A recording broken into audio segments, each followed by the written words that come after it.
Thank you, Bill. As we get set for Game 6 of this Eastern Conference Semifinal. And our closed captioning brought to you by New York Marriott Marquis, Broadway's biggest hit. And the SAP broadcast of this Knicks game brought to you by Sprint PCS, the clear alternative to cellular. Another sold-out Madison Square Garden crowd as Pat Riley getting ready for another battle. He's been at both ends here in the world's most famous arena.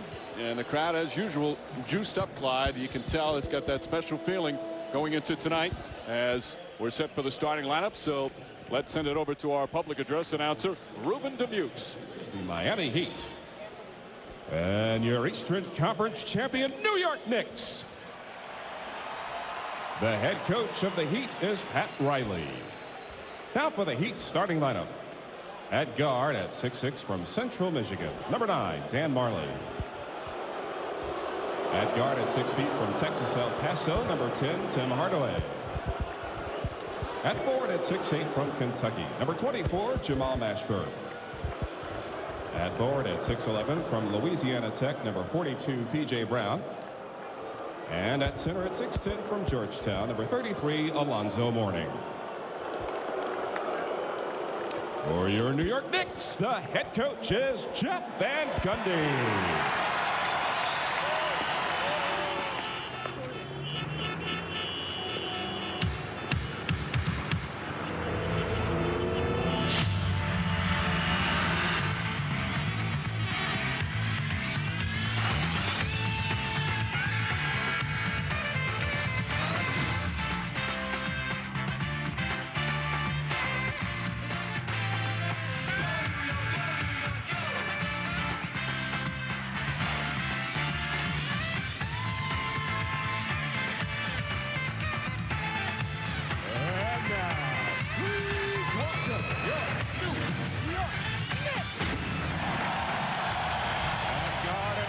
From Tennessee, number 20, tri-captain, Allan Houston.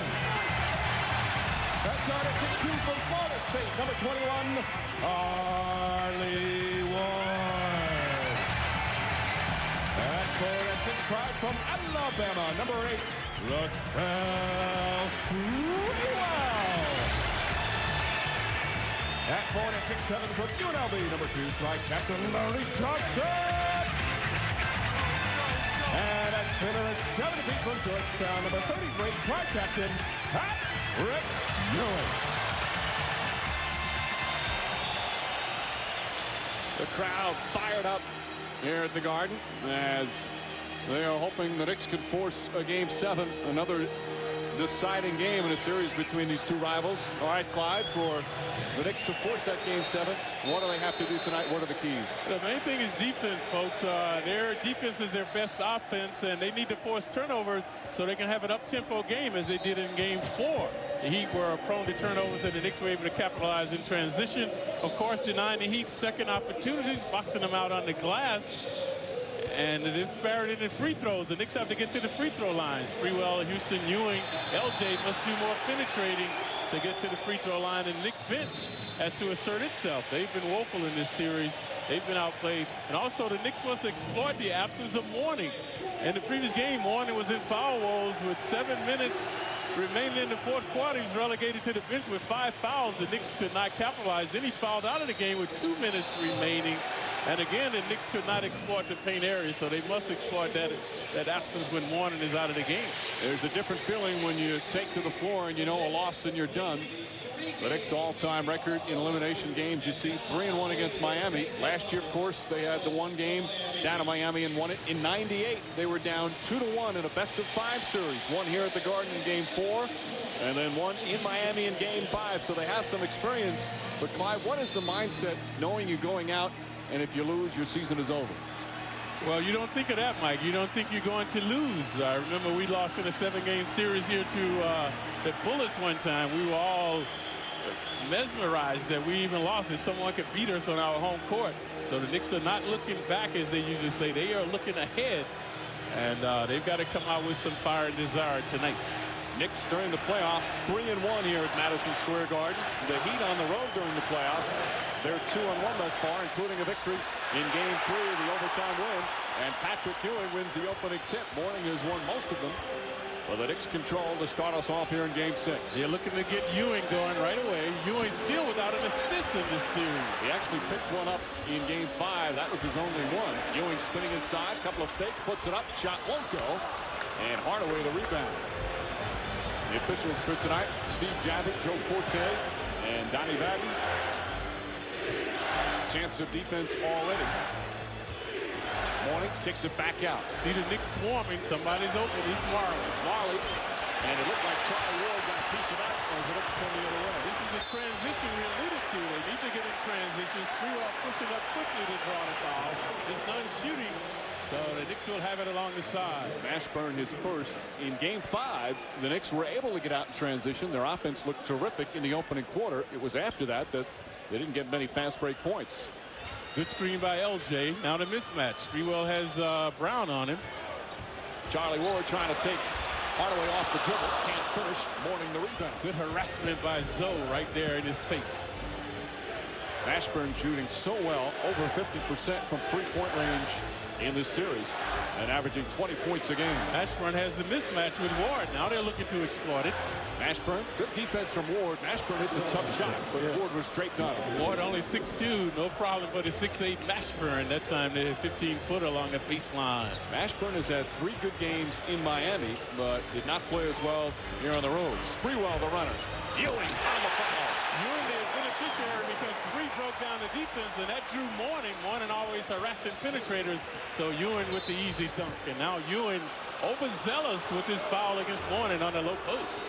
Ewing walking away after picking up his first foul. He can ill afford those. That's one of those touch fouls, so Patrick can ill afford another. He will have to lead. Look at Spree breaking down the D. Ewing coming from the right side with the good stuff.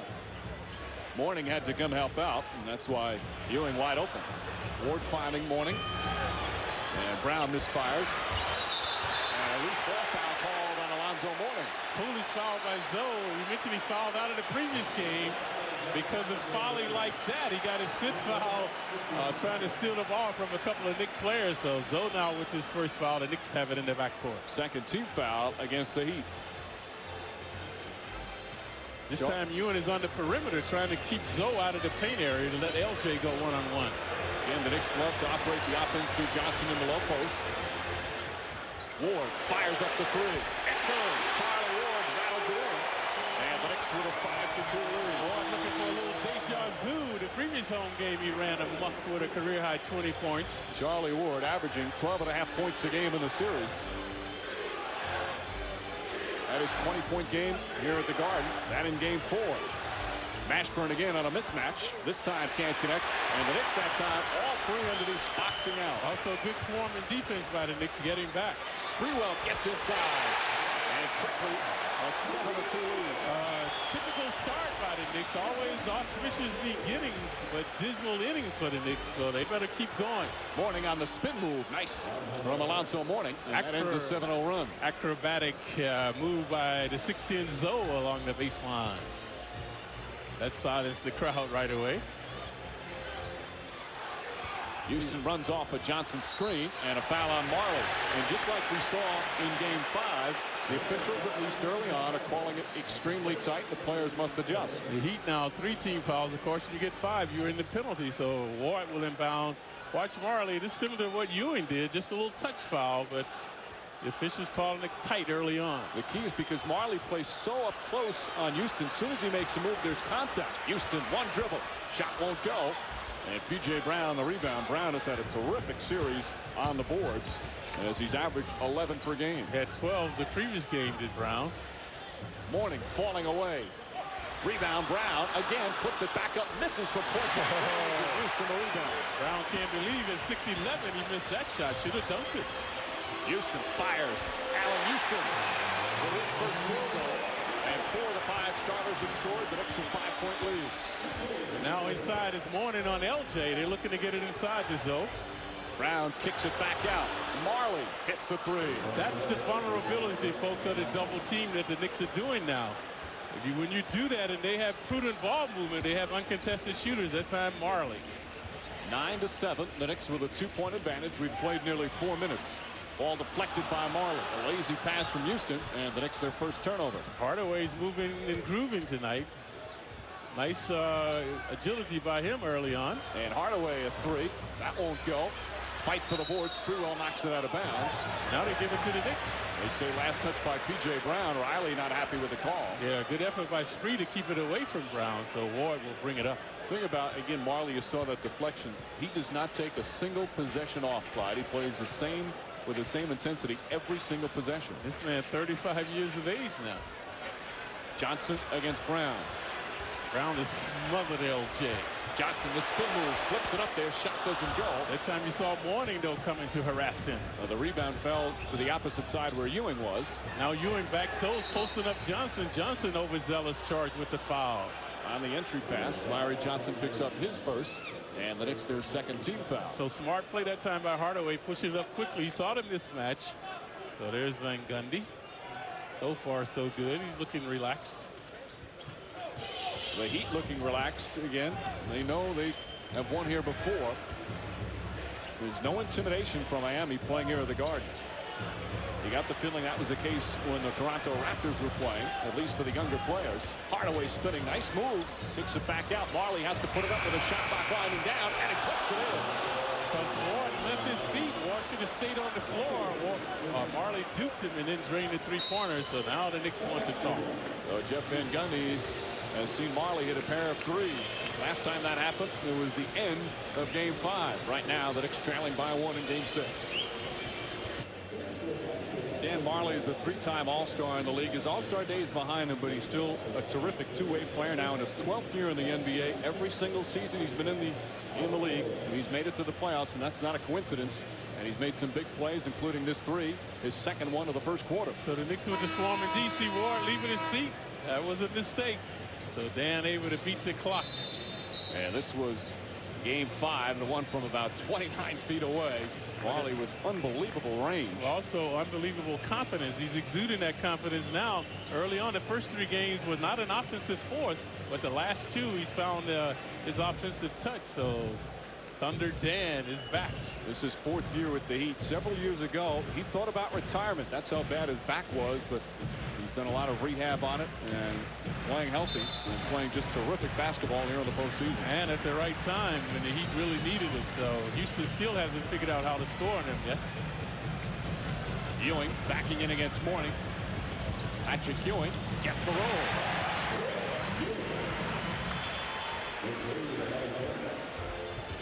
Look at Hardaway, how he's moving tonight, folks. Ward hounding him, but in vain. So Hardaway bringing it up nicely off the crossover dribble. Hardaway looking down low. Ball knocked away by Johnson. Good double team on Mourning, who nearly throws it away. Majerle with 5 on the clock, fires away. That won't go. And Ewing the board. Knicks, without question, are looking to box somebody out. Houston inside, trying to draw the foul. Brown the rebound. Again, Mourning in there harassing penetrators. Houston was saying after Game 5 that he just didn't pursue opportunities in the second half, and so has to make sure at the very least he has opportunities to score. And there's a foul as Mashburn is knocked to the floor. Ewing came over, but I think it's going to be on Sprewell. Yes, it is, and that's his first. Spree giving up the baseline, man. That's inexplicable, folks. When Mashburn is 6'8", 250, Sprewell 6'5", 195, and he should not be beaten off the dribble. And if you saw the pregame show, this is what Jeff Van Gundy was alluding to, saying that we can't guard anybody off the dribble. And again, right there, you see the Knicks' vulnerability on the man-to-man D. And the help defense a little bit late as Mashburn gets to the line. Mashburn, New York native out of Harlem, of course, coming home, and he also has been one of the catalysts in this series, seemingly exercise of the demons that used to bedevil him in the playoffs, especially against the Knicks. We talked about he's effective when he gets to the free throw line. In games 3 and 4 here at the Garden, didn't shoot 1 free throw. That's his first road free throw in the series. But he talked about before the series how as long as he's healthy, he'd been fine. He had not been healthy in the previous 2 playoffs against the Knicks. And apparently he's right. There's some people that doubted him, Clyde, saying perhaps he was using it as an excuse, but the way he's played, I think it was the reason. Yeah, he's neutralized Sprewell's efficiency. Sprewell misses that time, and Majerle hands it off to Hardaway. And the Heat have regained their composure. The Knicks showing what the home court can do. Is that it was an adrenaline-filled first 3 minutes for the Knicks. But now the Heat have regained the lead. P.J. Brown with the knuckleball jumper. Houston a rebound. Knicks trying to push once again. Allan Houston, nice move, goes inside, was looking to jam, and I think lost control of it. Yeah, he didn't have to. That's not his game. Hardaway on the pull-up, puts it in, and Miami's lead is 3. That shows me that Houston is thinking while he's playing. He's not reacting. Previously got in there against Mourning trying to draw the foul, threw up an ill-advised shot, and that time no chance to dunk that ball. The Heat with a 10-2 run as we approach 5 minutes remaining in the first. Ewing gets the entry pass. Shot won't go. Mourning again right there. Johnson had it and lost it, but it was tipped by Miami, and the Knicks will get it with 6 remaining on the shot clock. And this offensive utility has bedeviled the Knicks throughout this series, where they can go first 4 or 5 minutes without a field goal in a funk right now. Ewing on the set play, blocked by Mourning. Terrific projection, and Miami coming the other way. Right, Mourning is the defensive player of the year for the 2nd consecutive season. Mashburn spinning. Ewing the rebound in traffic. Charlie Ward looking to push. Both teams a basket case now. Sprewell wants to get it to Johnson, but can't, as P.J. Brown with good post defense. Ewing doubled, stripped but a foul, and Dan Majerle, who already has one, will pick up the second, unless it's on Mourning, who also has one, but they call it on Majerle. So 2 on Majerle, 14 fouls. Riley just being told by Van Gundy's brother that Majerle has 2, and right away Bowen fouls off the bench to replace Majerle. Well, Bowen will come in. You mentioned about Patrick Ewing and the assist. That's one of the keys. The Knicks have not passed the ball at well during the course of the series. They've been a little selfish sometimes, and Ewing, with the fact that he gets double teamed so often, should have more than 1 assist. He has to look for his teammates more. Yeah, because that's the quality of a superstar. You can help the players around you. The Knicks averaging a ghastly 13 assists per game. Houston's pass nearly thrown away. 2 on the shot clock. Ward falls down, and it's going to be Miami ball. So the Knicks are calamity now in the offense, stumbling, bumbling around. And the Heat. And that gives the team a lot of confidence, folks, when you see the team, the home team, inept like the Knicks are right now. Houston right up on Bowen. Bowen drives right past him, and a foul from behind. Allan Houston picks up his first, team's 4th, but they call it a 2-shot foul. Again, Matador D by a player going one-on-one. Bowen not feared for his offensive prowess, getting around Houston. Previously, we saw Mashburn eluding Sprewell. So again, the Knicks be devil off the dribble by their man-to-man defense. And of course, when that happens, that breaks down the defense. But Bowen that time was the recipient of his huge foul. Bowen misses the first. He also, of course, hit the big 3 in Game 5. Knicks had cut it to within 6 when Bowen stepped up. He'd just come into the game when Mourning fouled out and nailed a huge 3. And the Heat fans can thank the Sixers for Bowen. He was in the Kukoc trade, folks, a 3-way trade that sent Hughes to Golden State. Bowen, Starks, and a first-round pick to Chicago. Then Bowen was released, and of course the Heat picked him up, and what a find. Knicks down by 4, or just over 4 to play. Sprewell, quick shot, gets the roll. And Latrell Sprewell with his 2nd field goal. Nice posting and toasting by Spree, that time shooting over the diminutive Hardaway 8 feet away. So far, rebounding numbers, and again, they've been so key. The Knicks with 8, Miami with 9. Mashburn inside. Ewing hauls it down, and a loose ball foul call on P.J. Brown, so Ewing will shoot free throws as Brown picks up his first, and Marcus Camby comes into the game. It's not necessarily the overall rebounding, but the offensive bounds. Because of the poor shooting in this series, there should be a lot of a lot of rebounds gotten by the teams, but the Knicks have been overwhelmed, allowing the Heat 2nd opportunity. The Heat with 23 more offensive rebounds, and it's very simple. Offensive rebounds gives you more shot opportunities, both. I mean, you have more possessions when you rebound at both ends of the floor. And as you see Camby's numbers, he has not had a good series.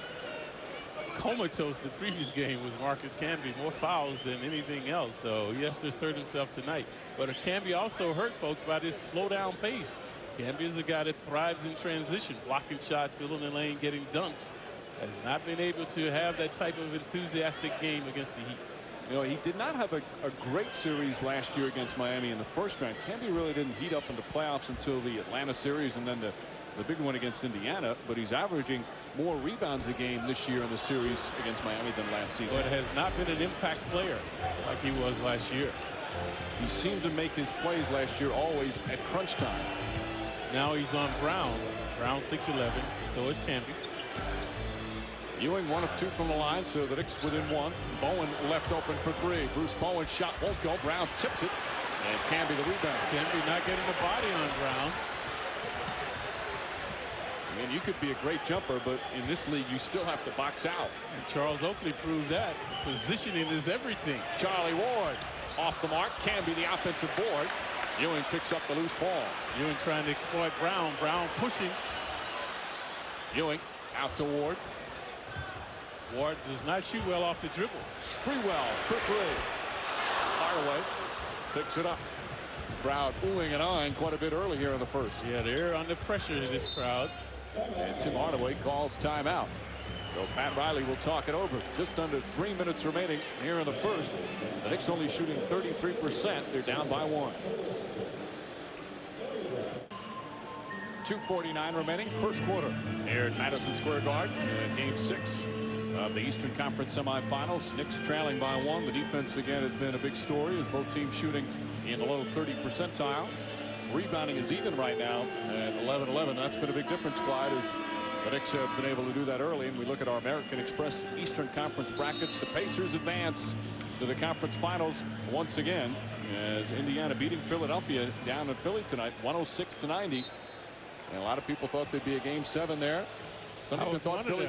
Yep. Some even thought Philly could be the first team to come back and win a series after down 3-0, but that streak continues. Houston, meanwhile, 2 points early on, but he's been much more aggressive, Clyde. Discombobulated Allan Houston. Why he's thinking while he's playing right there. Not a good move trying to draw the foul. Should have taken another dribble. Watch him try to dunk this ball. Never got elevation. That time all they had to do was go right over the basket and lay it in. So Allen in disarray now on the bench. Johnson, Camby, Ewing, Sprewell, and Ward. Look at the good continuity all the time by the Heat. Mourning, tough turnaround shot. And he's really improved in that area. Every year his jumper gets a little better. Posting and toasting Ewing that time. And he's spinning along the baseline to elude the double team and to elude Ewing as well. Knicks right back to Johnson. LJ can't shake P.J. Brown. Ward another 3.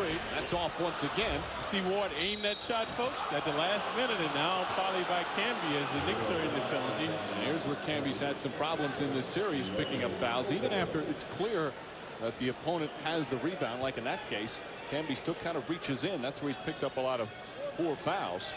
And the Knicks in the penalty, so Mourning to the line for the first time tonight. So the Knicks showing some nerves to me. Houston out of control. That time Ward aiming his shot, not displaying any confidence in his shooting. Mourning has taken 50 free throws through the first 5 games. Obviously that's 10 a game. That is a terrific number, but he's only shot 66% from there. Yeah, he's missed some crucial free throws in the Knicks wins. But Zoe, you have to admire this man. Few guys can turn a dream into reality as he did. He watched Ewing play in college and said, I want to be like that guy. Followed Ewing to Georgetown. Developed a lot of his mannerism, wears his number, plays with Ewing's tenacity. So Alonzo Mourning on the threshold of greatness. And one of the reasons why the Dan Majerles and Bruce Bowens can play so aggressively out on the perimeter defensively is because of Mourning sitting back there waiting if they get beat. That's why the Knicks become a perimeter team with Brown and Mourning controlling the paint. Johnson for 3. Ball tipped, knocked away a couple of times. P.J. Brown comes up it, throws it a Bowen. So now you see the Knicks shooting threes. Previously it was Ward, this time LJ. Knicks have missed 10 of their last 11 from the field. In contrast, the Heat are getting their little baby jumpers by Mourning and other guys in the paint area. Now they're looking for Zoe. Good defense from Johnson to keep Ashburn from getting it. Now Hardaway tiptoeing. 3 on the shot clock. Hardaway has to fire it up. That won't go. Ball tipped several times, and Ewing outlets to Ward. Ward looking to push, but look at the Heat back. Look how many guys are back on the defense for the Heat. Excellent transition D by them. Ewing against Mourning. Ashburn looking to double. Here comes a double. Johnson with 4 on the shot clock. Nice feed to Camby. So that time some continuity by the Knicks. Made 3 or 4 passes, found an uncontested Camby underneath. The Knicks have only averaged in this series 14 assists per game. Their passing has not been good. Yeah, they averaged 19 during the regular season. That also in the lower echelon of the league, though. The league averaged about 22 assists per game by the teams. That's where an area Miami has outplayed them. Horning, no problems getting past Ewing. And where's the interior D? So Morning huffing and stuffing with no problem. Knicks down by 5 again. Final minute of the first. And if you're the Heat, this is the way you want to start the game, keeping this crowd out of it. Ewing several fakes, lost it on the way up. Ball still loose. Last touch by Ewing. Heat will get it. And look how this Heat defense, every time the Knicks penetrate, they're facing 2 or 3 Heat players. Then when they reverse the ball, the Heat are getting back as well. So very few uncontested shots by the Knicks. We saw Clarence Weatherspoon come into the game. Childs as well. There's a lot talked about with Childs and Ewing arguing on the court at one point in game 5. Childs also and Sprewell had some words. Jeff Van Gundy even had to address it in the huddle during a timeout in the game. How much of an effect can that have, Clyde? Well, Jeff isn't addressing it. It obviously has an effect. He even talked about it in the locker room after the game. Hardaway way off the mark. Can be the rebound. 2 ill-advised shots now by Hardaway. Shot clock turned off. Yeah, both teams in the penalty. Boyne hounding Spree. Boyne 6'6", Spree 6'5". Sprewell makes the move. The runner shot well short. Ewing couldn't control. Mashburn from half court. It will not count as he did not get it off in time. And that will end the first quarter. More struggles offensively for the Knicks as the Heat do a great job on defense once again. Knicks shoot just 30% from the field. Meanwhile, the Heat protecting the basketball. No turnovers at all in the first 12 minutes. And 1 quarter complete here in game 6 of the Garden. The Heat 21 and the Knicks 16.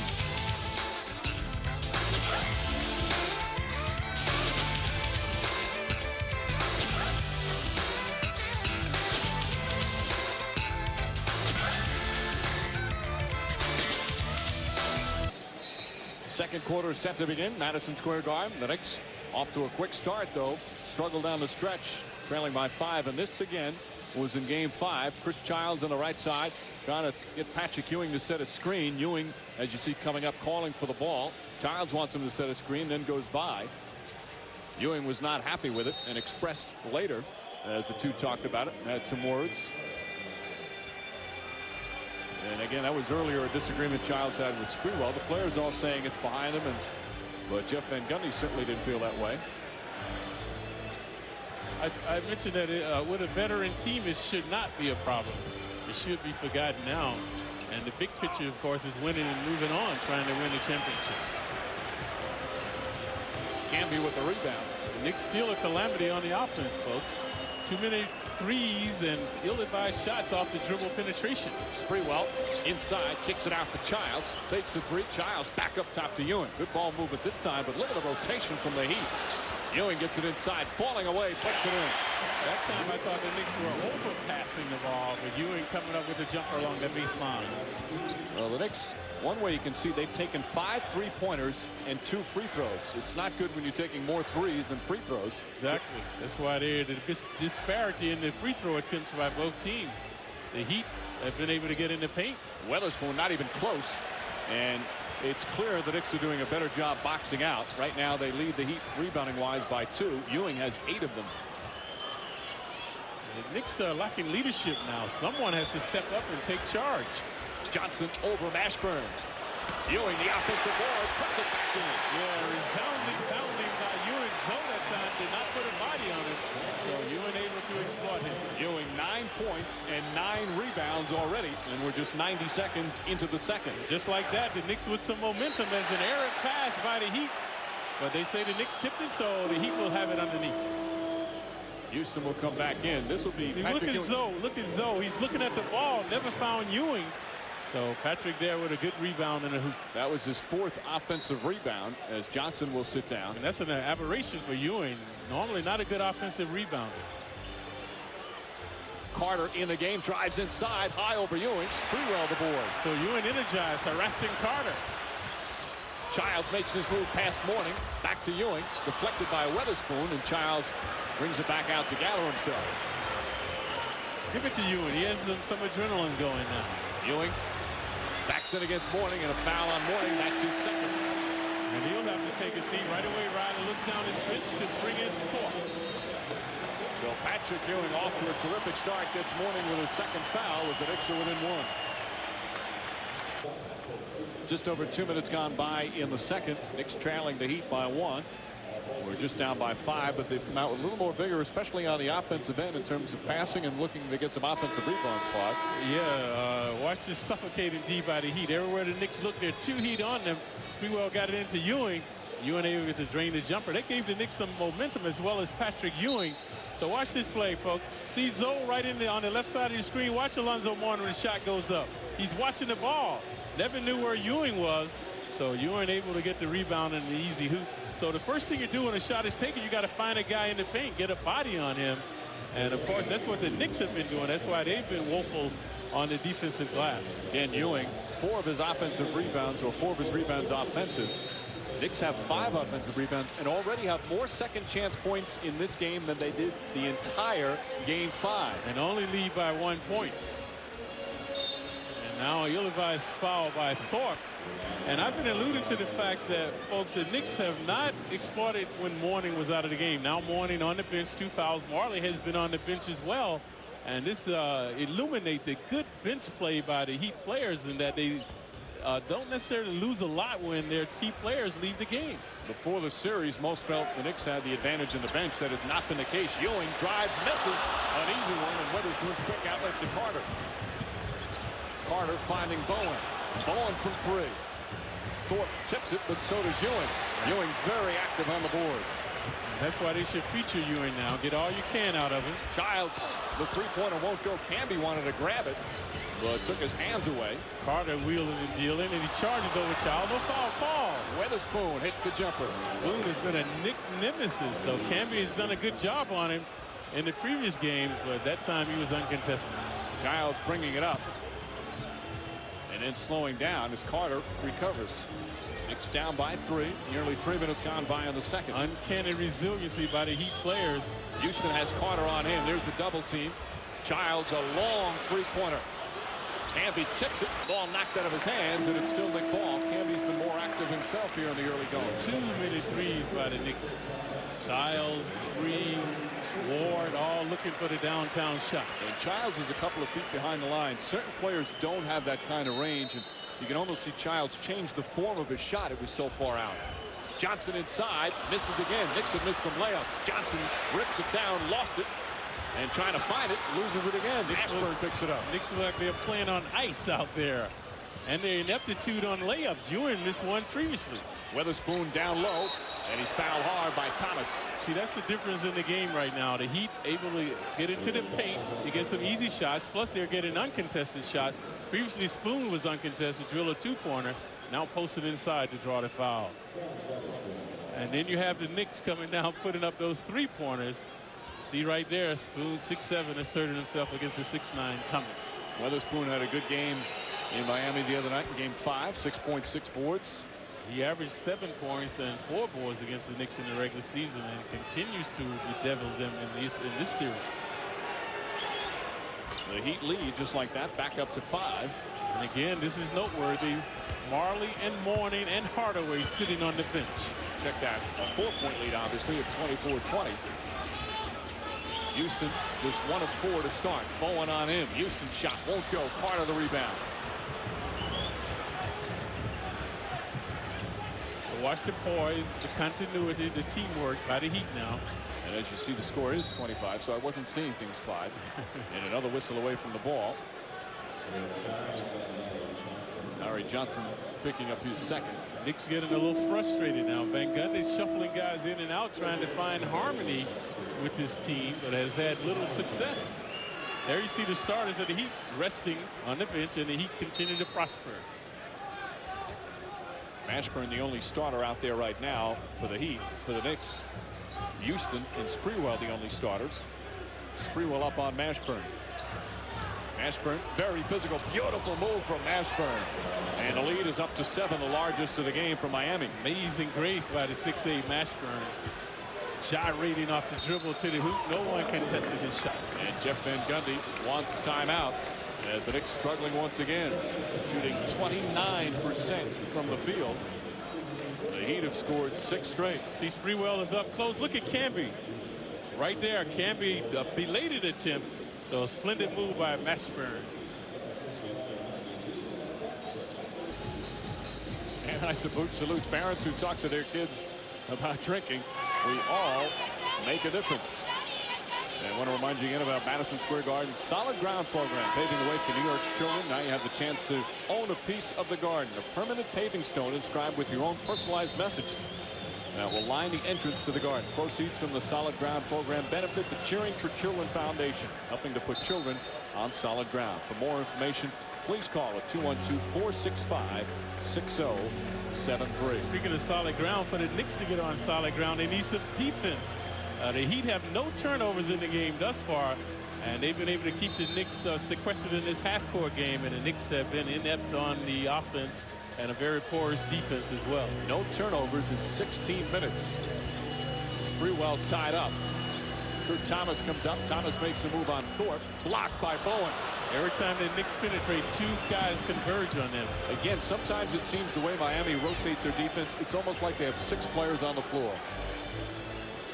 Just terrific defensive intensity from the Heat. See, the Knicks have been vulnerable to their man-in-man. One dribble, the guys have been going around them, breaking down their defense. Thorpe lost his dribble. 4 on the shot clock. Carter has to put it up. Carter puts in a 2-pointer. Carter, the precocious neophyte out of Hawaii, has vexed the Knicks with some uncanny shooting. And since morning went out of the game, the Heat have outscored the Knicks 8-0. And the Knicks still not getting to the free throw line. They are a perimeter team throwing up bricks now. And Bowen knocks it away from Camby. Right now, again, much like a good portion of the series, the Knicks are simply being outworked. Now they're frustrated. Camby doing a nice job at 9-spoon that time. Here's Thorpe. Good screen for Mashburn. 3 going behind the screen. Mashburn way off. Childs the rebound. Knicks look to push, but the Heat, excellent transition defense. Allan Houston again from outside. Puts in the 3-pointer. And that was a time to move the momentous hoop. Maybe can give the Knicks some momentum here.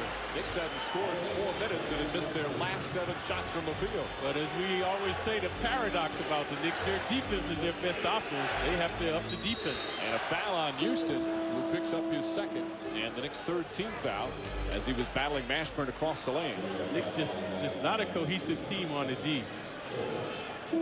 Right there. Wasn't a blatant foul, but he impeded him from going through. Houston, right after that foul, Clyde, looking over to Jeff Van Gundy, urging him not to take him out of the game. Jeff said, do something. You want me to take you out? Do something. Well, he did drain a 3-pointer previously.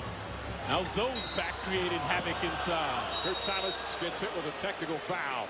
And Thomas, once again, letting the motions get the best of him and hurting the team in the process. Yeah, frivolous scenario there by Thomas. Watch him working diligently right there. Warren has it. He's good. Kurt is good right there, reaching in. And then right there, too vocal to the official. And again, he may have had a clearer shot there in terms of not committing the foul, but picking up a technical that is now hit. And in these games, so often decided 1 or 2 points that can make the difference between going home and advancing. Very poor move from Kurt Thomas as he goes to the line. Also, Thomas not a player that can play when he's upset. His game deteriorates once he gets upset with himself.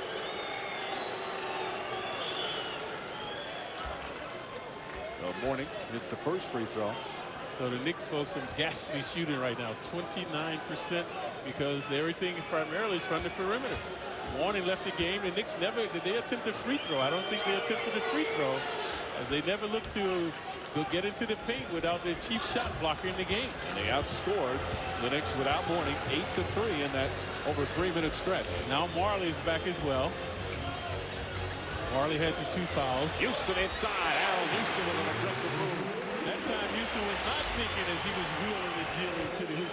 Once again, we want to thank the New York Yankees, as they've done in much of the playoffs as the Yankees on Metro tonight, allowing the game to be on MSG.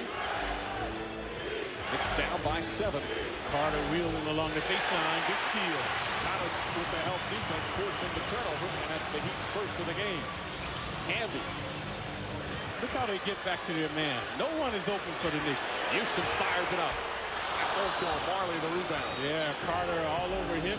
That's as good a defensive rotation as we've seen all year, Clyde. They've been doing it all series. Yep, they've gotten better, actually. Now another post by Zoe and a foul by Thomas.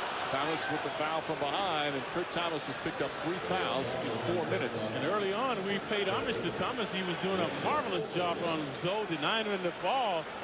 But now, watch the transition D by the Heat.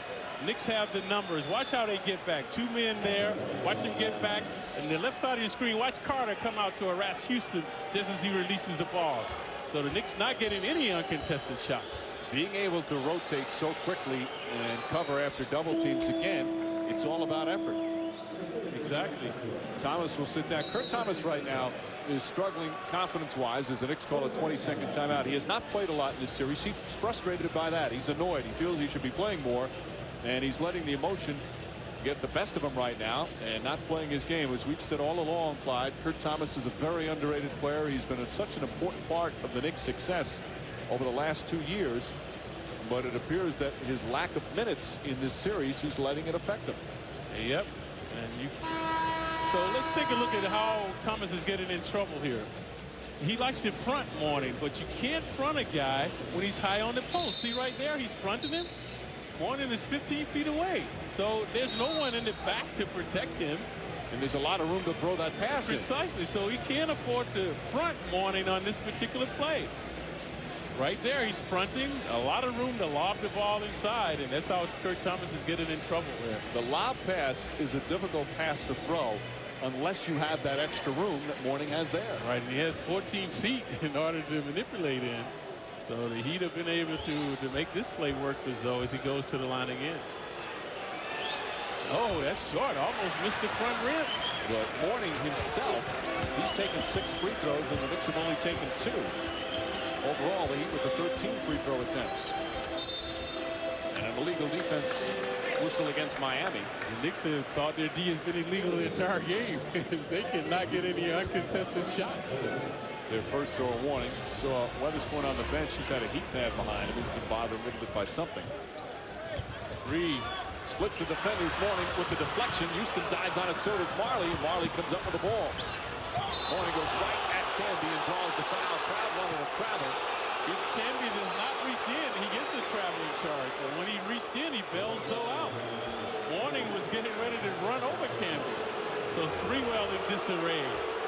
And watch Mourning at 6'10", 260. Not a depth off the dribble. Watch Canby bail him out. See, he did travel in right there.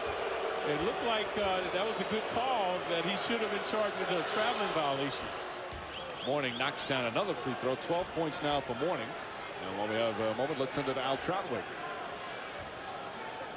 Mike Clarence Weatherspoon's back is apparently some sort of a problem. He sat with a hydrocollator pack, a warm hot pack, until he went into the game. And then when he came out of the game, he spent a lot of time on the floor being stretched out by having his legs pushed down towards his chest by the team trainer. So we'll see if that affects him. Tell him to take the night off, Al. It's okay. The lead, meanwhile, is now 10, largest of the game for Miami. Look at the swarming D. Canby trying to get something going. Shot way short. Majerle the rebound. The Knicks are shooting under 30% from the field. And again, very few free throw attempts by the Knicks. And conversely, look at the Heat. They've been operating in the paint, and now an uncontested shot. Bowen wide open. It wasn't a Knick within 10 feet of him, and it's a 13-point game. So the porous defense continues for the Knicks. Actually a Swiss cheese defense. You hear the boos now from the crowd. And the Knicks fans very harsh. And the Knicks in an elimination game, hearing boos from the crowd. 4:19 remaining in the second. A 17-5 run by the Heat.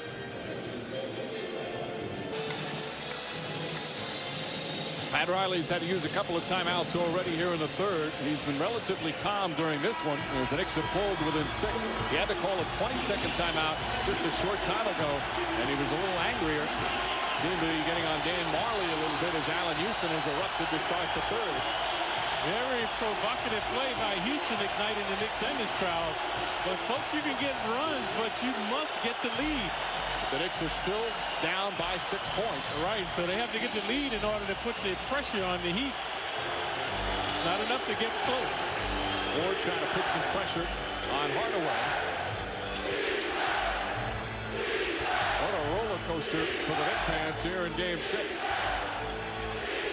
P.J. Brown lobs it inside. Mourning, good catch in traffic, and he's fouled by Charlie Ward. Shows the omnipotence of Mourning once he gets inside. All right, Clyde, what's the key difference between the first 24 minutes of the first half and obviously the first 3 minutes of the third quarter? Well, defensive intensity and the pride of these players. They know they were dreadful in the first half, so they were embarrassed, and they have a lot to prove, and they're coming out trying to do it. Mourning hits the free throw. Despite the good run, the Knicks are still down by 7. But again, Mike, the Knicks always open up well. I mean, they come out playing good ball as they did in the first quarter, the first 3 minutes. And then they seemingly become uninterested, uncertain, unfocused. Let's see if they can maintain the adrenaline now. 48-41. Knicks down by 7. They've trailed by as many as 18. Ewing calling for it. Sprewell can't get it to him. Good denial from Mourning. Sprewell puts it in. Latrell Sprewell knocks it down. The Knicks still perfect from the field in the third at 6-6. Sprewell, a rejuvenated player in the second quarter, was reluctant to shoot, was a passer. Now he's switching him down. A 13-3 run to start the third. And we often allude to the Knicks defense is their best offense. Mashburn pass inside, and Ewing with the foul. That'll be his second, as he reached over on the entry pass. See, Third team foul. Ewing again allowing Mourning just to walk right under the basket.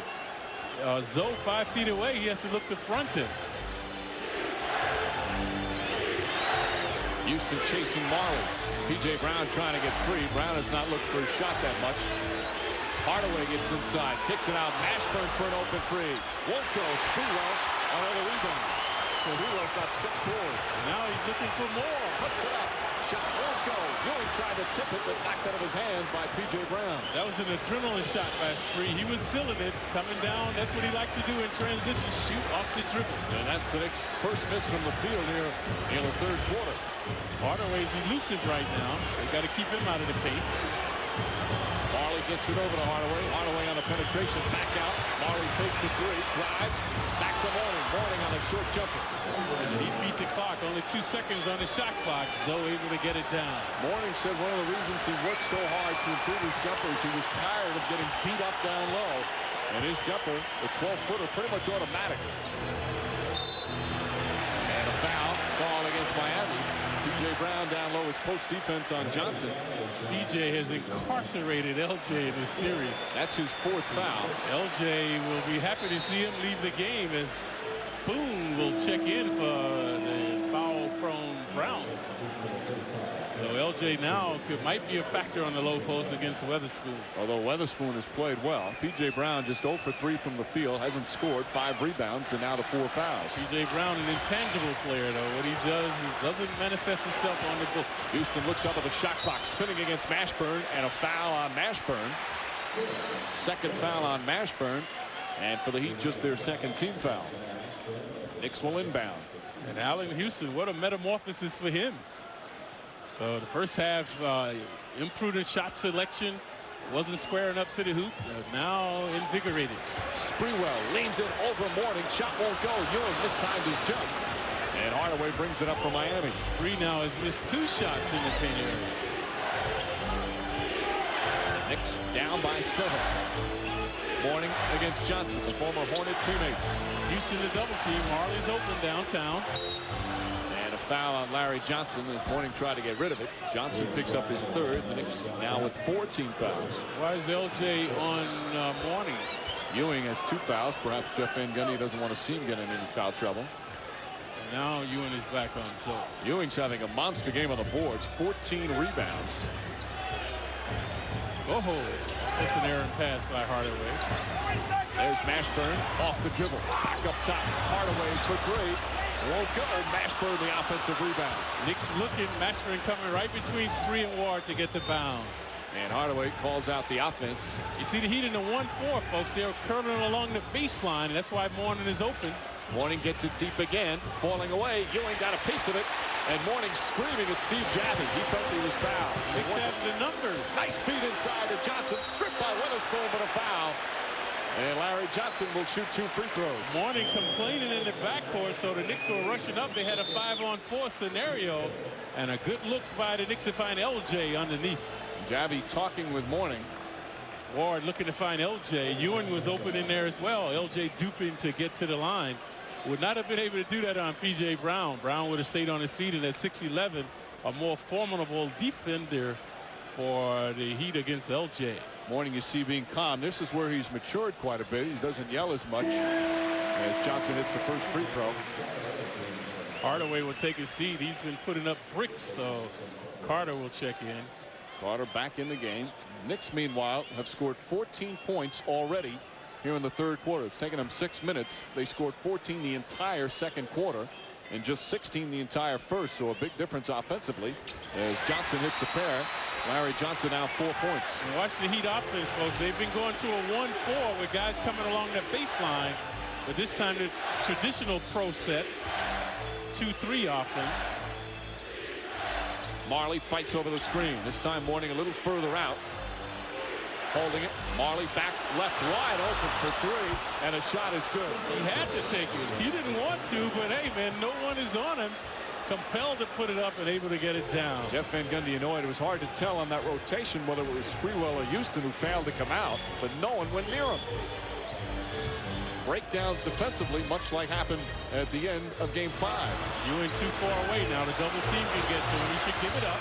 And does to Sprewell. Sprewell on the drive, leans in, tough shot, won't go. Fight for the board. Mourning has it. So Spree, after making 2 shots, has missed 3 consecutive shots.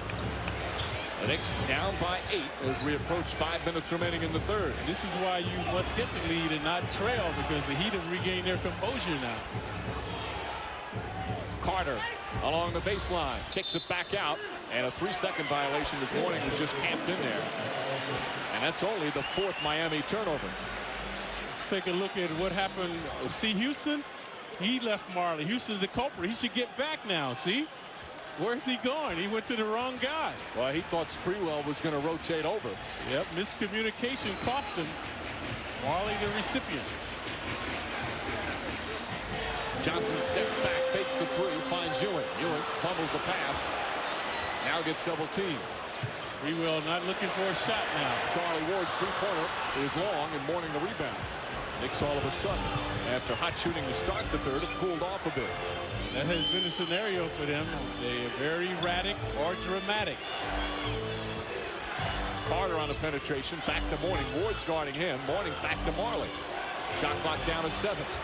Majerle off the dribble, gets inside, rebound Ewing. Splendid move by Majerle, the left hand, but couldn't get it down.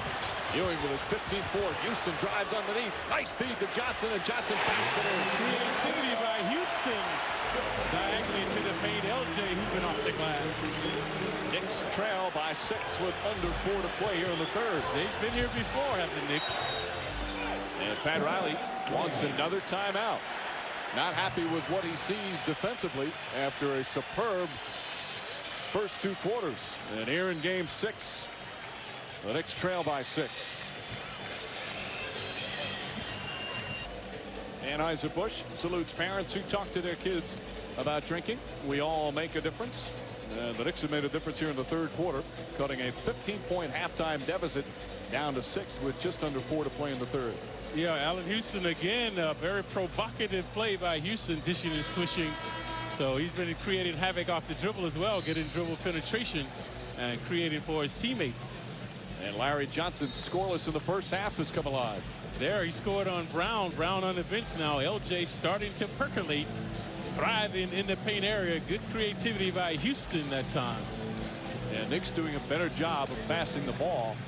Earlier, when they would create like that, they'd just go for the shot, everyone trying to do too much. And again, it was not the matter that the Knicks weren't playing hard. It's just they weren't playing efficiently. And when they drive to the hoop, everyone tried to take it on their shoulders to get it done. And now you're seeing unselfish play. Yeah, again, this embellishes the legacy of this Knicks team. They have to get down seemingly before they get up. Mourning out of the game right now. Weatherspoon posting up Larry Johnson. Nice fake, puts it up. And a foul on Johnson, who picks up now his 4th. Weatherspoon, a very deceptive player down low. He's got a host of post moves. Again, he's 6'7", and that's if he's on his tippy toes. He's more about 6'5", much like Johnson. And Camby now looking to check in. What happened, Camby became renowned for his energy that he used to bring off the bench. Whenever the Knicks were floundering, Camby would come in and energize them. But not so in this series. So Marcus has been very mediocre in his play. First half, Camby played 11 minutes, 2 points, 3 rebounds, had a couple of fouls. And Weatherspoon misses a pair. Again, he was having back problems earlier. Was effective in the first half, then was taken out. But badly misses on the second. Nothing energizes the team more when a guy does that from the line. Ewing makes his move inside, and a foul before. Thorpe with a hard foul after the whistle. And the Knicks will take it out of bounds as the Heat with their 14th foul. 3rd on Thorpe. Knicks already in the penalty, so Ward will inbound. 3.5 remaining in the 3rd. A big turnaround for the Knicks here in this period. Good help by Thorpe. That's what you want to do. Come out, harass, stop the dribble, and get back to your man. Charlie Ward gets inside, and a hard foul there. They call it outside on Thorpe. And Charlie Ward will take a couple of free throws. And we mentioned, folks, I was saying the Knicks going east and west in the first half, now going north and south. That time Ward helped in. Previously we saw Houston inside. They call it on Carter. See that reach in slap there, Clyde? That's where they called it on because Thorpe appeared to be in the restricted area or outside of it. So they call the reach in on Carter. That's his first. Good catch by the officials there as Ward hits the first free throw. Warning quickly back in. Yeah, because when the cat's away, the mice will play. Too much action in the paint tonight for the Knicks. So Zoe's going to look to put some chilling on their thrilling in there. There's Ward's numbers. He's 2 of 6 from the field. This is the second free throw. Grimaces. Knicks from the line, 82%, but they've only been there 11 times compared to 25 free throw attempts by the Heat. Look where the Heat are starting their offense now, 25 feet away. One trying to back in. Houston doubles. And that time Sprewell came over as he should have done on the previous play. Now he doesn't come back. This time Marley misses. Sprewell, now it's twice he's been caught. It's obviously they've changed the rotations, Mike, because the Knicks are confused. So the Knicks have changed their rotation scheme, and they're getting discombobulated on the switching. What they're doing is because Houston's doubling, they don't want to have him be the first guy to come out. They make him go to the secondary pass. So previously we saw Houston mixed up, and that time Sprewell. And Ward with an ill-advised pass turning it over. Camby was not expecting it. Marley down low to Thorpe against Camby. Back out Carter. 4 on the shot clock. Ashburn makes his drive. Back out Marley. That's a 3. Marley in and out. That one halfway down before it's spun out. Knicks down by 5 with under 2.5 to play in the 3rd. Sprewell's gone cold now. He's become a passer, no longer looking for his offense. Nor has Houston last couple of possessions. Charlie Ward spinning inside. Shot clock down to 6. Good clear out by Spree to give Ewing one-on-one. Ewing, shot won't go. Mashburn, the board. Crowd moaning and groaning now with every Knick miss. Ewing 4 of 12 from the field. Game hanging in the balance, but the Knicks can't capitalize. Knicks have got themselves back in it. Sprewell on the steal. And then a foul as he tried to get away as Carter made the attempt to stop him. Carter, folks, is just a neophyte, but that was a slick play. Very profound thinking by Carter. He did not know Marley was in the backcourt, so he fouls Sprewell, but it's in vain because the Heat in the penalty, so Spree will shoot 2. Second foul on Carter. But you still like the effort there by Carter, showing a lot of savvy with that foul. 1:50 remaining. Sprewell puts it in. Now 11 points. 7 rebounds for Sprewell. He's perfect from the line in 3 attempts. He's the best shooter in the regular season with Spree, 86% there. Knicks have been down by as many as 18. It was a 15-point deficit at halftime. And Sprewell now with a chance to cut it to 3. Yeah, legends are made of stuff like this if you can come back and win. Knicks have missed 2 of their last 4 from the line. Free throws will be huge. That's why I'm Mike's idol. He saw me do it. From way up in the upper deck. Mourning fighting for position. Stripped by Sprewell, knocked away, picked up by Canby, and Sprewell has it. Latrell Sprewell is caught alive here in the 3rd. On the pull-up.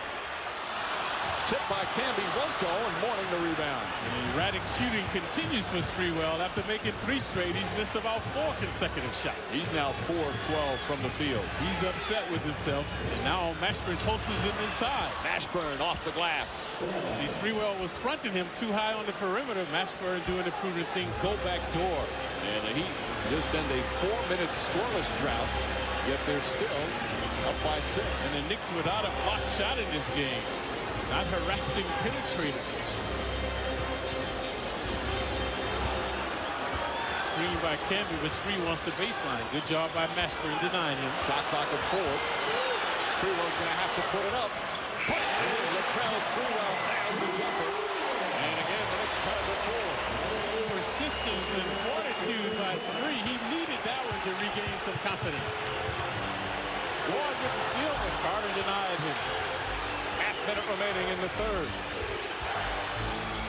The Heat players now reluctant to shoot. No one wants to step up. Marley, 5 on the shot clock. Mashburn looks up to see that. Marley back to Carter. 2 on the shot clock. Carter. Oh, what a big 3 from Anthony Carter. And he's had a lot of big shots in this series as Carter. He lucked in the winning shot in the game, and he's had some timely hoops. None more timely than that one. And that puts it back up to 7. Shot clock turned off. Houston fires. That's good. A 2-pointer for Allan Houston. And now a foul has been called on someone. Delay of game warning, perhaps? Yep. Actually, no. They're just adjusting the clock. No delay of game warning. There's 4.5 remaining. Ward trying to put some pressure on Carter. Carter stops, heaves it up at the buzzer. Well short. And that will end the 3rd. A very strong one for the Knicks as they outscore the Miami Heat 23-13. And what was a 15-point halftime deficit has been cut to 5. The Knicks on the brink of elimination, trailing this best-of-7 series 3 games to 2, are down by 5 as we get set from the 4th quarter here at Madison Square Garden. That's coming up next.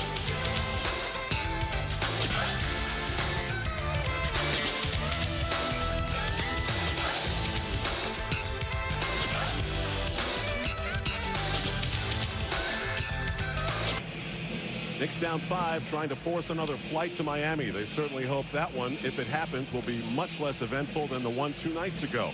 It was 3 a.m. and because of some runway construction, the pilot was forced to spin the Knicks chartered 737 around in a strange direction, not normal to the way they do it.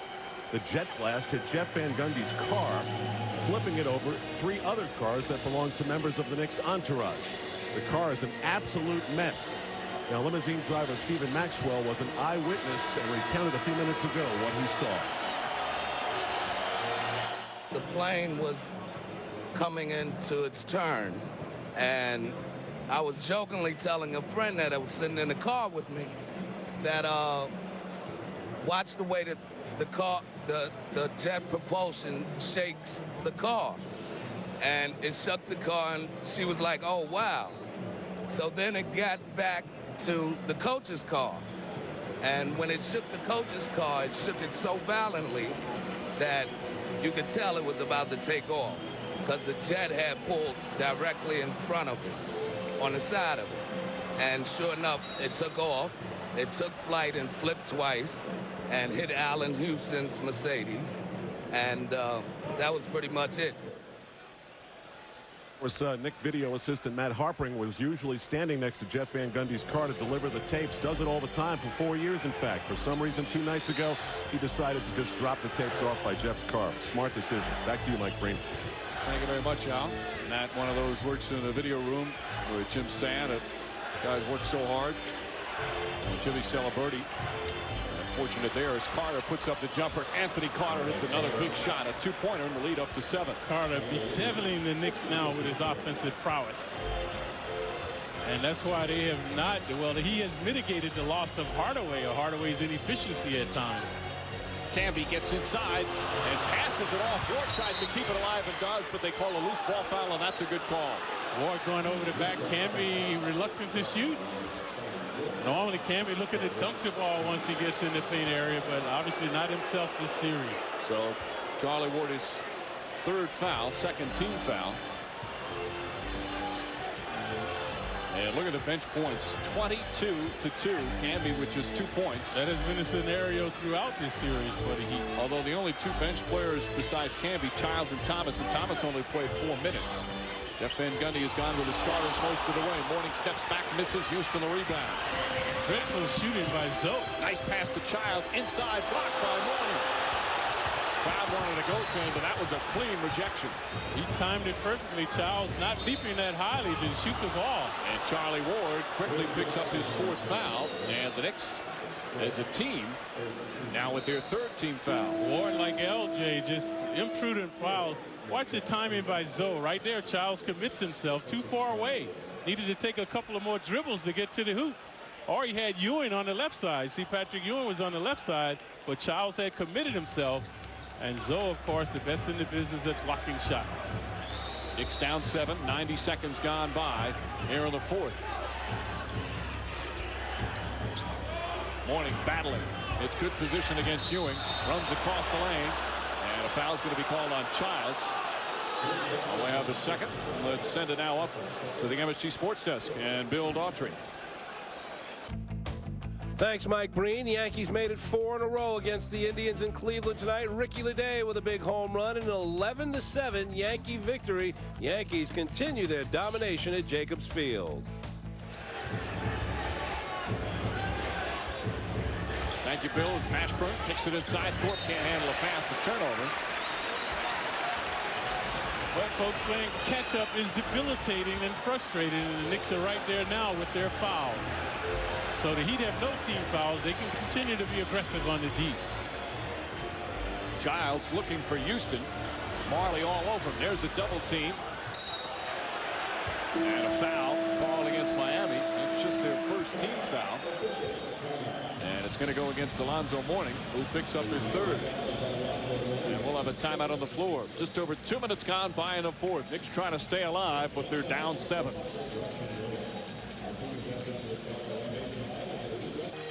The Sports Desk Devils postgame show on MSG, your source for extensive coverage of the NHL Eastern Conference Finals. Tune to MSG Network tomorrow following Game 4 and throughout the Devils and Flyers series. For all the highlights, recaps, the Sports Desk Devils postgame show. Devils down 2-1 in that best-of-7 set. Knicks, meanwhile, down 3-2 in this Eastern Conference semifinal and down by 7 here early in the 4th. Ewing backing in, shooting over Mourning, well short. Mashburn the board. Ewing just 4 of 13 from the field. That's how formidable Zoe is. His reputation precedes him. Ewing made a nice move, but then at the last minute was worried about Zoe blocking his shot. Thorpe tied up. Camby with his arms swinging around. Mourning back 5 on the shot clock. Mourning shot won't go. Rebound tipped out of Camby. Thorpe had it. Camby knocked it out of bounds.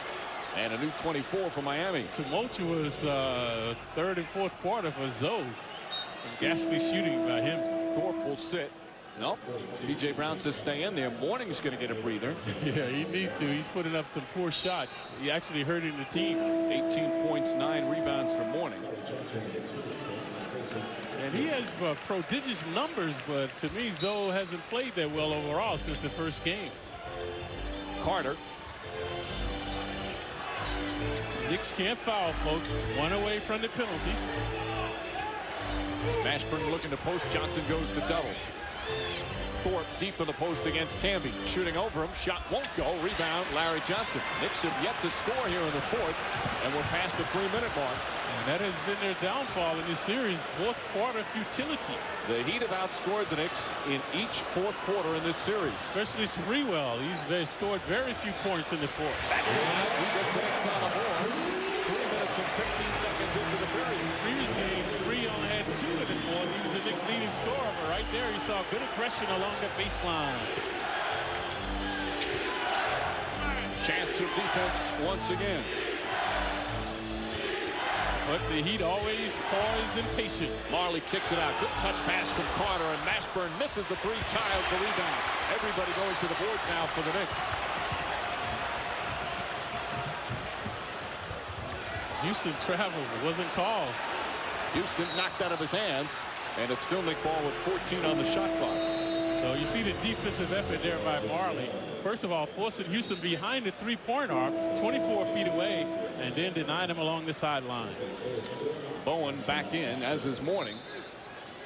And Hardaway's going to come back in. Carter will sit down. Now, Carter has played most of the fourth quarter minutes at the point, not Hardaway, because of the defense. Carter right now, because of the foot problem for Hardaway, is a better defender. And he has hurt the Knicks. Carter, timely hoops by him right now. Carter's just getting a blow so he can be rested to go down the stretch. Childs pulls back, finding Sprewell. Bowen. Sprewell inside, and Bowen with a hand check.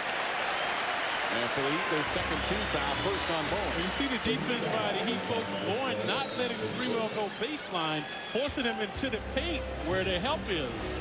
So, but he had his hand on it to create the foul, and that's the difference. When you give up the baseline, it breaks down the defense. The guys are getting there too late.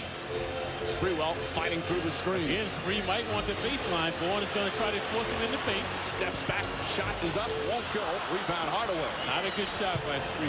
And that's the one-on-one type stuff that have gotten the Knicks into some trouble.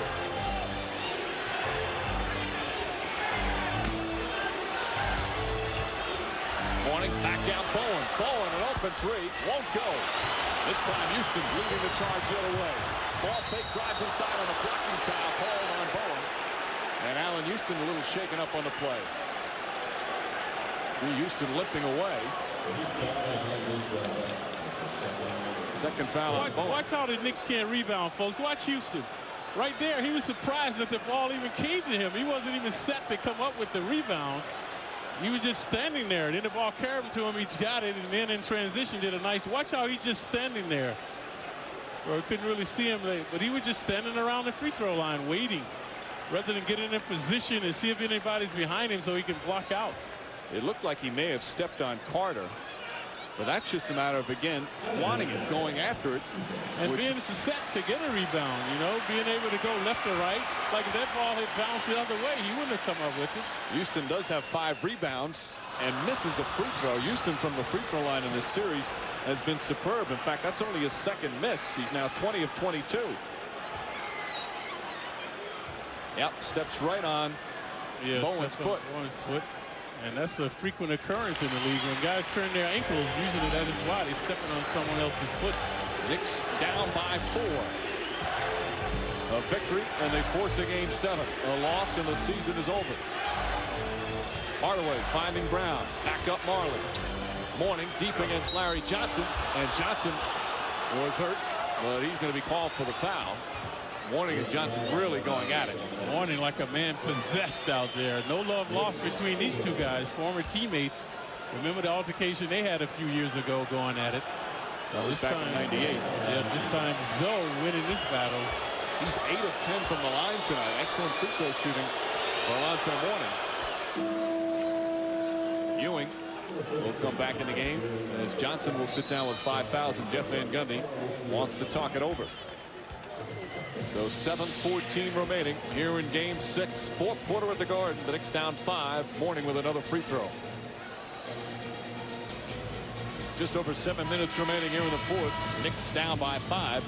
Our Toyota matchup featuring the centers, the former Georgetown All-Americas and the perennial All-Stars. As Alonzo Mourning once again getting the better of Patrick Ewing scoring-wise. Ewing having a terrific game on the boards, as the Knicks have done a much better job rebounding than in all the previous games. The Knicks have out-rebounded the Heat by 1 so far. There was a lot of talk with Ewing and Mourning about who's the better player. Obviously, Mourning's the better player now. He's younger. Ewing is in the twilight of his career. But he has a lot to accomplish yet to catch up to Patrick Ewing as a player. Ewing 4th in playoffs, block shots, 20th in playoff career scoring. Of course, has rewritten the Knicks record book, a Hall of Famer for sure, for one of the 50 greatest players as well. Mourning back to the line for one more. Mourning had an outstanding season. He was third in the MVP balloting, the first team all-defensive player, winning his second consecutive most valuable defensive player again this season. Sprewell trying to get free. Bowen, good ball denial there. Ball in front of Ewing. Ewing working to get it. Ewing the high post, 7 on the shot clock. So he's too far away. The double teams can get to him. Kicks it out nicely to Sprewell. Shot won't go, and Mourning the rebound. Now the Knicks, that momentum, the adrenaline slowly draining away from them in this crowd. Desperate times for the Knicks, as you see scoring down, certainly here in the fourth. We've seen that before. Mourning, nice fake, gets inside, stripped but fouled, and he'll go back to the free throw line, where he is 10 for 12 tonight. And that's why Mourning the dominant player now. His agility and mobility against the stagnation of Ewing now. Ewing lacking the lateral movement, cannot contend with this man's quickness. Fourth foul on Patrick Ewing. You know, Clyde, a lot has been made of the Miami Heat not making changes over the last couple of years. People thought that Pat Riley would, after certainly last year's playoff loss, just completely change the team. Now, he did try and make some trades, but he couldn't do it. Salary cap had part of the reason for that, and also just not pulling the trigger. But if you talk to several of the Heat players, including Jamal Mashburn, they believe that the reason the Heat have done so well in this series, their crunch time execution, their execution down the stretch in the fourth quarter, is because these guys have been together the last 3 years, the same 5 starters the last 3 years, and there is cohesion and experience at these pressure times. And also the bench is this is these two, the extraordinary bench play by the Heat players. Well, Mourning finally struggling from the line. Houston, quick catch and shoot, drops it in, and it's back to a 4-point game. That time Marley trailing Allen could not get there in time. Again, the Knicks in the penalty, that's going to hurt them. Houston coming up on Marley. Mourning a little further out. Childs tries to double team. Someone's open. It's Hardaway, but Camby recovers. Back to Bowen. Marley fakes a 3. Mourning, quick turn and shoot. Tough shot for Mourning.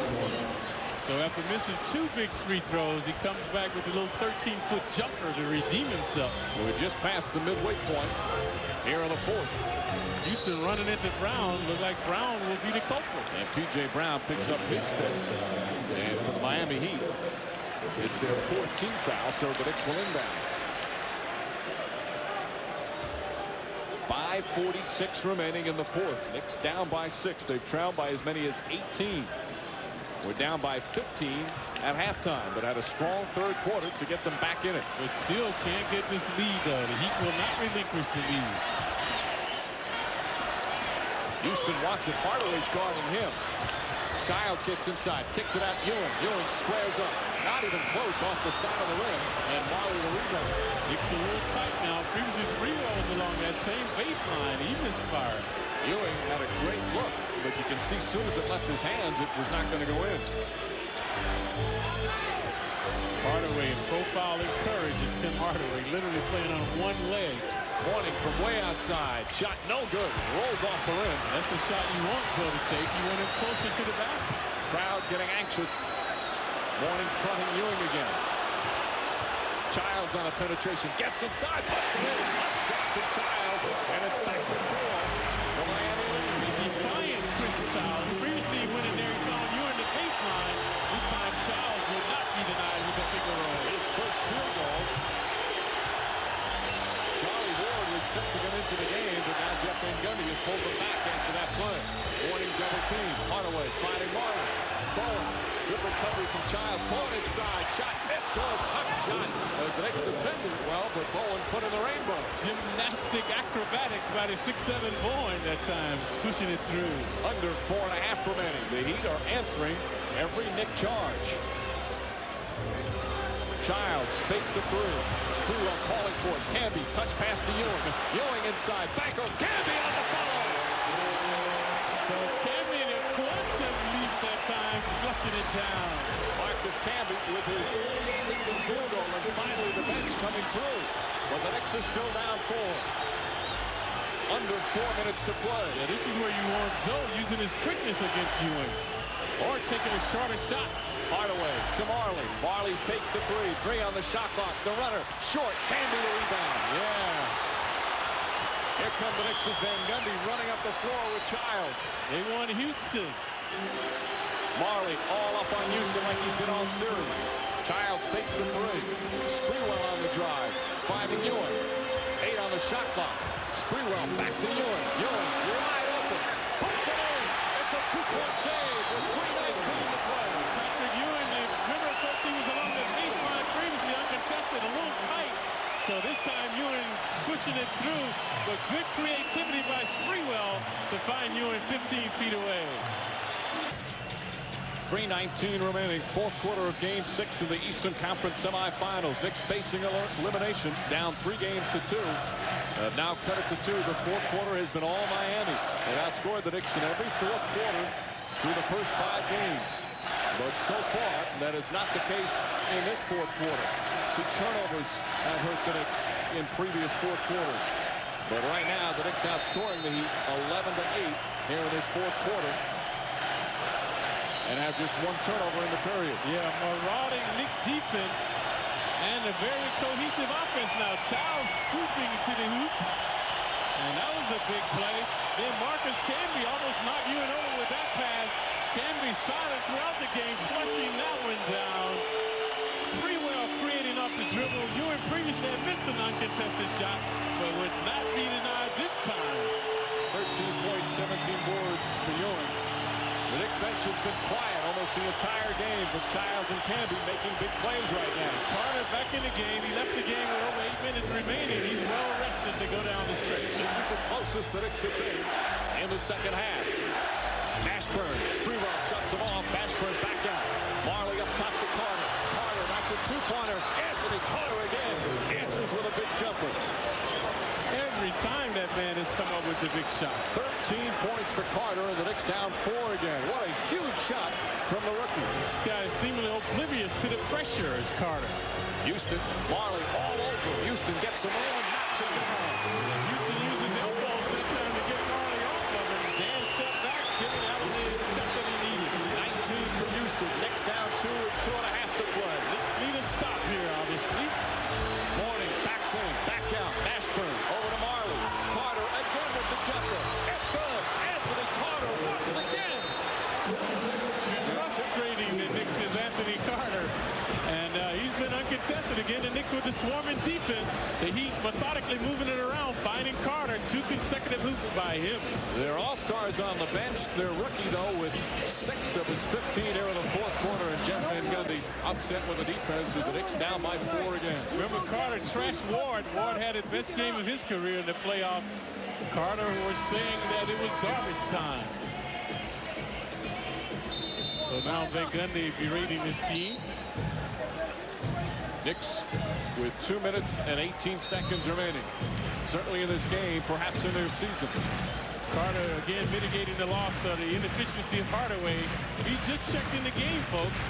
Right there, oblivious to the pressure, switching that one down. And then watch the prudent passing. The Knicks again leaving him uncontested. This time they had a good look as he was right in front of their bench. Carter again, he's out there really in the fourth quarter for his defense. Is Hardaway the first man to greet him, but his offense coming up big. 15 points for Carter. Knicks down 4 as we approach 2 minutes remaining. Majerle swarming on Houston. Childs fakes the 3. Gets inside, off balance to Sprewell. Childs takes the 3 again. The spindle, that's a 2-pointer. Shot won't go. Ewing on the follow. Patrick Ewing brings it 22. Morning going for the bound. Ewing beating him to it with the left-hand jump. Under 2 minutes to play. 15 for Ewing. 18 boards. But the Knicks still trail. Trying to fight back from an 18-point first-half deficit. 8 on the shot clock. Majerle trying to work the pick and roll. Mashburn on the dribble. Back to Morning. Morning left open. Shot won't go. Childs the rebound. Minute and a half remaining and the Knicks down by 2. And there's a foul on P.J. Brown. He is fouled out of the game. And the Heat in the penalty. And all of Brown's fouls have been asinine, as that one was. Obviously, Childs had the rebound. Brown, knowing he had 5 fouls, should not have come near him. There you see his futility tonight. No points. And he's gone. He doesn't know it. He's standing at the free throw line, but he's fouled out of this game. So watch Patrick Ewing doing, huffing it. Yeah. The 15-year veteran Ewing still showing some bounce in his step, ducking that one down over his protege. Childs, meanwhile, has only taken 2 free throws this entire series. He's 9 of 10 in the playoffs, and of course he's one of the best free throw shooters on the Knicks. As during the regular season, he shot nearly 80%, but 2 of the biggest free throws of his career right here. Yeah, these are under duress for Childs. Childs, such excellent fundamentals. He takes his time, takes the deep breath, and then squares up and hits it. And that's what you should do. That relieves the pressure. That's how they teach you to do it in grade school. Go to the line. You have 10 seconds in which to shoot. Use it. And this is what Childs is doing now. 1:31 remaining. Childs, 2 clutch free throws, and the game is tied. And this is legendary stuff, folks. Heroes are made of this. A deafening roar here at Madison Square Garden. Knicks fighting back from an 18-point deficit, trying to keep their season alive, but tied it with 1.5 minutes remaining.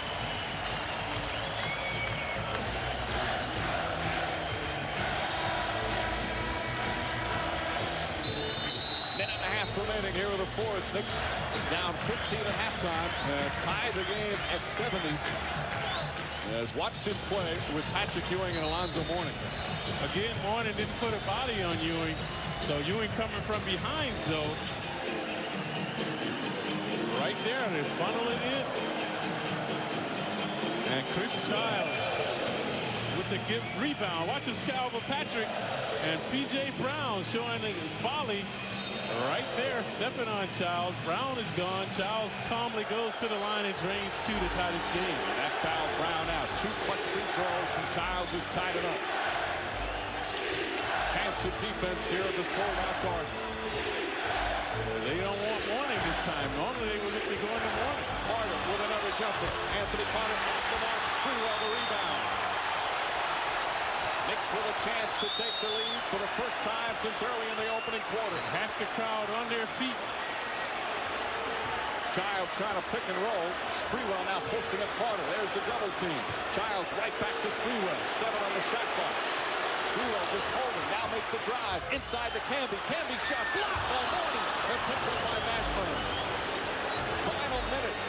There's once again the Heat and the Knicks coming down to the final seconds to decide the outcome. That's the grandeur of Mourning right there.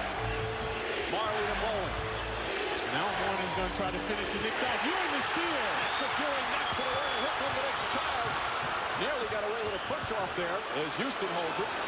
They can't hold it for one shot, folks. There's a disparity in the shot clock in the game clock. Timeout called by Jeff Van Gundy.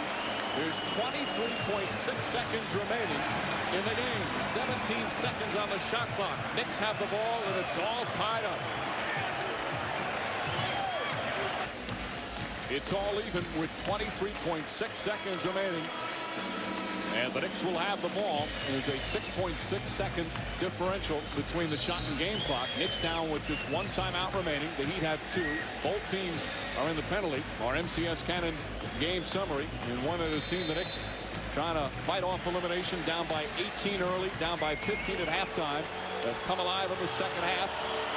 The bench points have been keeping Miami until the fourth quarter when Camby and Childs have come alive. Ewing and Mourning have had a terrific battle, and it's not over yet.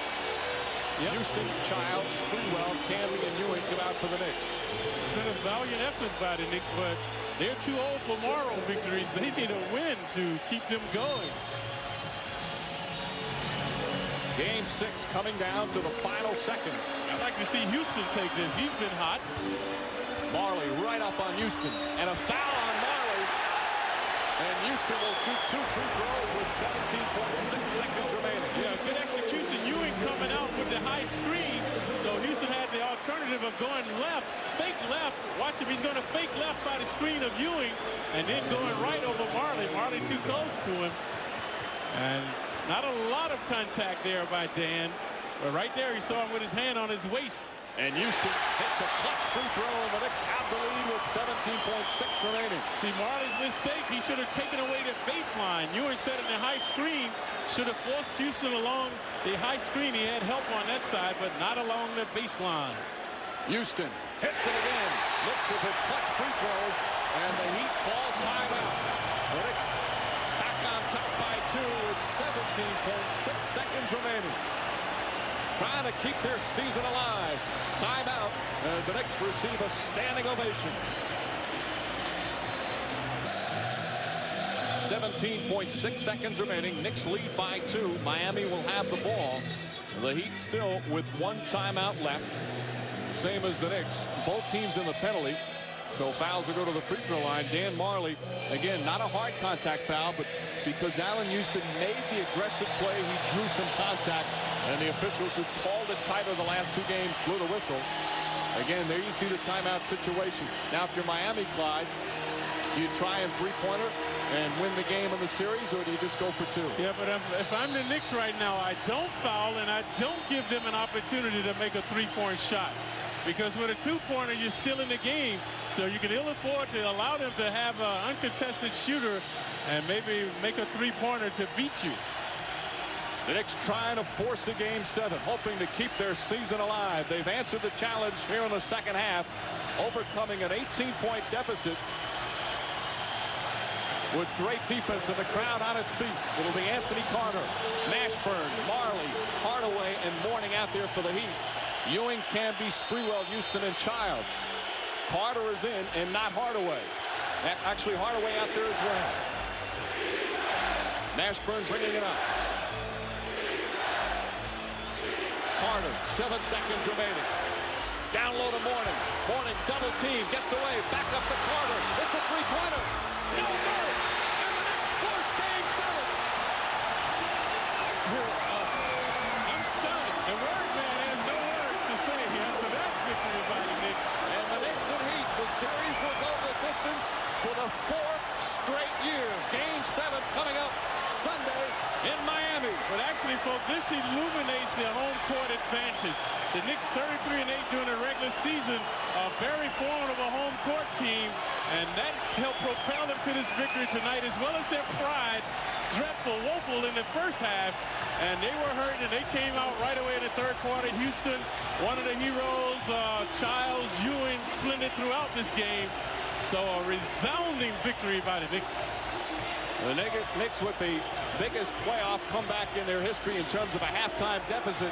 They were down 15 at halftime. They were being badly outplayed, trailed by as many as 18, but they stormed back with a great 4th quarter. And the season is alive at least for 1 more game. Yep, as the smoke clears, the Knicks will see that they still have a task ahead of them. They have to go back to Miami and try to finish them off.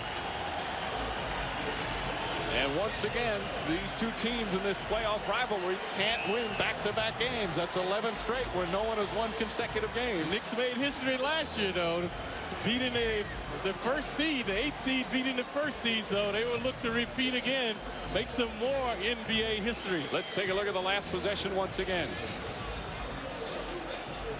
So the Knicks doing a good job here. They want Zoe. Zoe coming out, setting a high screen. Knicks switching, getting back. Carter, you see behind the 3-point arc. Ewing now has Zoe inside. Good help by Houston coming over. But Zoe got it to Carter. He had a good look. And this kid has bedeviled the Knicks with some heroics, but not tonight. Carter, of course, who hit the big shot in game 3 to win it. Normally it's Hardaway out there, but because of Hardaway's injury, the rookie Anthony Carter playing the big minutes, and he had a good look. Yep, youth will not be served tonight as the Knicks prevail. And once again, as we mentioned, the 4th straight year the Knicks and the Heat will go the distance in their series. In 97, it was 7 games. In 98, the full 5. Same thing last year. And now they'll go to a 7th and deciding game here in 2000. Watch the jubilation of the Knicks bench. They know they dodged a bullet, a big bullet. And this has never happened before, where 2 teams have met in the playoffs 4 straight years and it's gone the distance 4 consecutive times. First time in NBA history. Riley's reputation on the line, trying to not be defeated again by the Knicks 3 consecutive times. And the Heat with a disappointing ending. And Clyde, you have to wonder what they're thinking going back to Miami, where they have lost the deciding game the last 2 years. Now, granted, it's a different arena, and they played well at the new American Airlines Arena. But the thoughts of doubt perhaps creeping into the minds of the Miami Heat. I don't think so, Mike. I think they're going to be very confident because they played a good game here. They won the previous game there. So I think they're going to be very confident that they can win the game there and finish off the Knicks.